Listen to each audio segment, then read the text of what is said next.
નમસ્કાર, હું છું આપના સાથે ઈશા દુબે. આપ જોઈ રહ્યા છો જનસાક્ષી ન્યૂઝ. નજર કરીએ આજના મુખ્ય સમાચારો પર. વડાપ્રધાન નરેન્દ્ર મોદીએ સ્કિલ ડેવલપમેન્ટ ઉપર પ્રાધાન્ય આપ્યું છે અને જિલ્લામાં સ્કિલનું ડેવલપમેન્ટ થાય તે માટેના પ્રયાસો હાથ ધરવામાં આવ્યા છે. ત્યારે અંકલેશ્વરની ઔદ્યોગિક તાલીમ સંસ્થા દ્વારા કૌશલ્ય પ્રદર્શનની સાથે તંદુરસ્ત સ્પર્ધા અને નવી ટેકનોલોજી, નવી શોધ તેમજ પ્રગતિશીલ વિચારધારાને અનુભવીને ઉદ્યોગ જગત સાથે જોડાવાના ઉત્તમ ભાગરૂપે અંકલેશ્વર ITI ખાતે ડિસ્ટ્રિક્ટ સ્કિલ કોમ્પિટિશનનું આયોજન કરવામાં આવ્યું છે. 2 દિવસીય સ્કિલ કોમ્પિટિશનમાં ભરૂચ જિલ્લાની 10 જેટલી ITI ભાગ લીધો છે.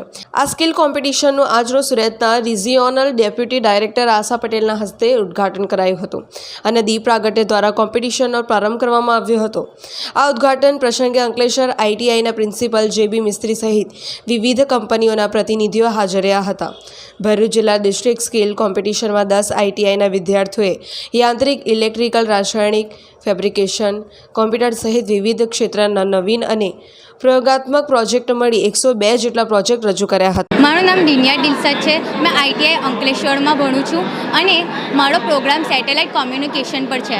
સેટેલાઇટ કોમ્યુનિકેશન તે દૂરના વિસ્તારોમાં ડેટા, વોઇસ અને વિડીયો મોકલવાનો સિગ્નલ કામ કરે છે અને તે વાઈફાઈ અને તે લોકલ નેટવર્કથી જોડેલું હોય છે. લોકલ ટાવર, લેપટોપ અને કોમ્પ્યુટરથી જોડેલા હોય છે, જે સર્વર બિલ્ડિંગના અંડર પર જોડાયેલા હોય છે અને તે વાઈફાઈના થ્રુ ગાડીઓ, જે ઇલેક્ટ્રોનિક કાર હોય છે અને જહાજો હોય છે તેના અંદર ડિજિટલ મેપના થ્રુ આપણે ડેટા અને જે આપણે આજકાલના એમાં કે આંધી આવવાની છે કે નહીં તે ખબર પડે છે.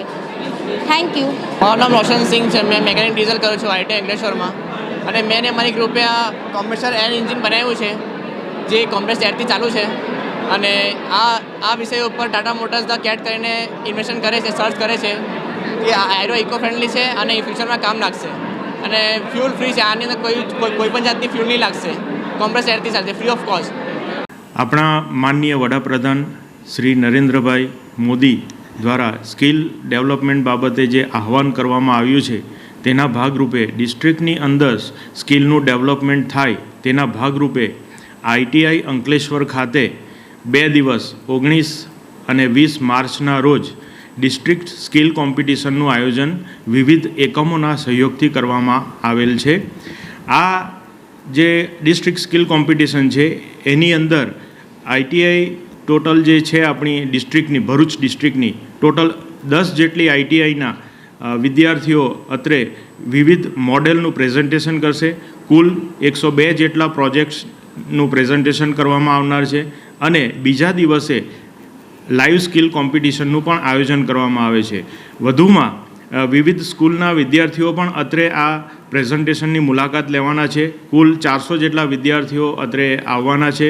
તો આ તબક્કે તમામ જે એકમો છે કે જેમના દ્વારા સહયોગ પ્રાપ્ત થયો છે એમને પણ હું અભિનંદન આપું છું અને આવી સ્કિલ કોમ્પિટિશનની કાર્યવાહી દર વર્ષે થાય એ મુજબનું આયોજન પણ કરવામાં આવેલ છે. તો આ પ્રમાણે આ ડિસ્ટ્રિક્ટ સ્કિલ કોમ્પિટિશન વધુમાં વધુ સફળ થાય તેવી એક શુભેચ્છાઓ પાઠવું છું. પિન્ટુ મોદી, જનસાક્ષી ન્યૂઝ, અંકલેશ્વર.